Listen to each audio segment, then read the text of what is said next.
நண்பர்கள் அனைவருக்கும் இரவு வணக்கம். இப்பொழுது ஒரு புதிய தலைப்பு, கேது தசையில் திருமணம் செய்யலாமா வேண்டாமா என்பது நிறைய ஜோதிடர்களையே குழப்பிவிடும் அளவுக்கு கேது தசையானது இருக்கிறது.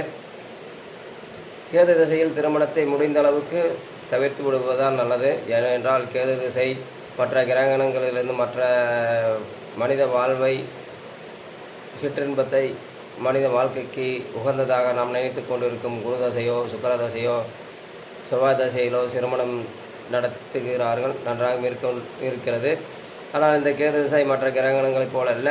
மற்ற கிரகணங்களை விட இது 180 டிகிரி வித்தியாசத்தில் தான் இருக்கிறது. ராகுவும் கேதுவுக்கு இடையிலே 180 டிகிரி வித்தியாசம் இருக்கிறது. ஆக மற்ற கிரகங்கள்லாம் ஒரு வழியில் சென்றாலும் கேது ஞானக்காரகன், மோட்சக்காரகன், சிற்றின்பத்தை அடக்கி பேரின்பத்தை கொடுக்கக்கூடியவர்.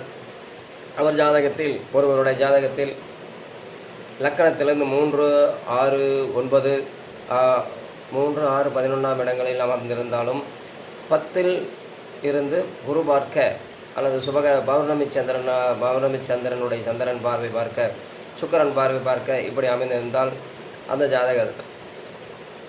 ஜாதகரின் வாழ்வு நன்றாக இருக்கும். கேது திசையில் திருமணத்தை முடிந்த அளவுக்கு தவிர்த்து விடுவதுதான் நல்லது.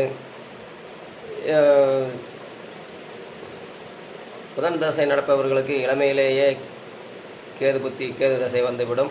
அப்படி கேது தசை வந்துவிட்டால் படிப்பில் அவர்கள் படுசுற்றியாக இருக்க முடியாது, ஓரளவிற்குத்தான் இருக்க முடியும். படிப்பை கண்டாலே அவர்களுக்கு வெறுத்துவிடும்.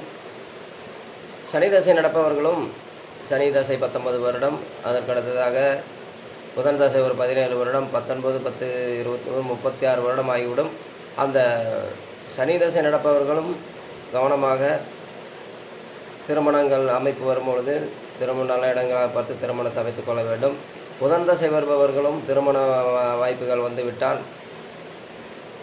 அவர்கள் அந்த கேது திசைக்கு 4-5 ஆண்டுகளுக்கு முன்பாகவே திருமணத்தை நடத்திவிட வேண்டும். அதை விட்டு கேது திசை நடப்பதற்கு ஒரு 6 மாதம் 1 வருடமெல்லாம் இருந்து நடத்தினால் வாழ்க்கையில் மிகவும் கசப்பான சம்பவங்கள் நடக்கும். இருவருக்கும் ஒத்து போகாது, விட்டு கொடுத்து போக மாட்டார்கள், அனுசரித்து தன்மை இருக்காது, குற்றங்குறைகளை காட்டிக்கொண்டே இருப்பார்கள்.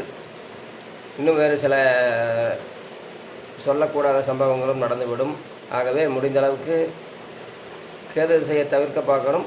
அப்படி முடியவில்லை என்றால் ஒரு 30, 32 வயதெல்லாம் 30 வயதெல்லாம் ஆகிவிட்டது, ஆணுக்கோ பெண்ணுக்கோ திருமணம் நடக்குது, கேது திசை நடந்தால் யோகாதிபதிகளின் புத்தியான 5, 9க்கு உடையவர்களுடைய புத்தியில் நடத்தலாம்.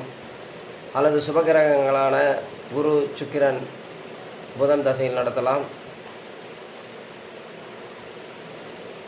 11ஆம் அதிபதியினுடைய தசையை நடத்தலாம். இப்படி நல்ல தசைகள், நல்ல புத்திகளாக பார்த்து நடத்திக் கொள்வது நன்மை பயக்கும். நண்பர்களே, பூஜை புனஸ்காரங்கள் செய்வதை விட இந்த கேது ஒரு நல்ல வாழ்க்கையை கொடுப்பதற்கு தான தர்மங்கள் செய்ய வேண்டும். அதாவது ஏழை எளியோருக்கு உதவிகள் செய்வது, பைரவர் வாகனங்களுக்கு அன்னம் ஆகாரம் கொடுப்பது, அவர்களுடன் கனிவாக நடந்து கொள்வது. இப்போ சிலரெல்லாம் பைரவர் வாகனங்களை வளர்த்தி விட்டு இடையில் கொண்டு போய் தெருவில் விட்டு விடுகிறார்கள், அனாதையாக விட்டு விடுகிறார்கள். அப்படியெல்லாம் இருப்பதை மிகவும் பாவம். அந்த பாவம் நம்மை சும்மா விடாது. முடிந்த அளவுக்கு பைரவர்களை வளர்த்துபவர்கள் நன்றாக வளர்த்தி அதற்கு நல்ல மருத்துவம், உணவெல்லாம் கொடுத்து வளர்த்த வேண்டும்.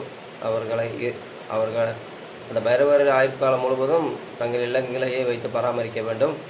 மிஞ்சி போனால் பைரவர் வாகனங்களின் ஆயுள் ஒரு 17, 18 வருடங்கள் தான் இருக்கும், அதற்கு மேல் இருக்காது.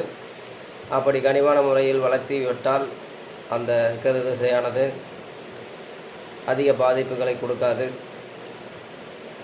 மீண்டும் வேறொரு சந்திப்பில் சந்திக்கலாம் நண்பர்களே. அதுவரை உங்களிடமிருந்து விடைபெறுவது உங்கள் அன்பு நண்பன் Anbazhagan. Please subscribe my channel, please support and like.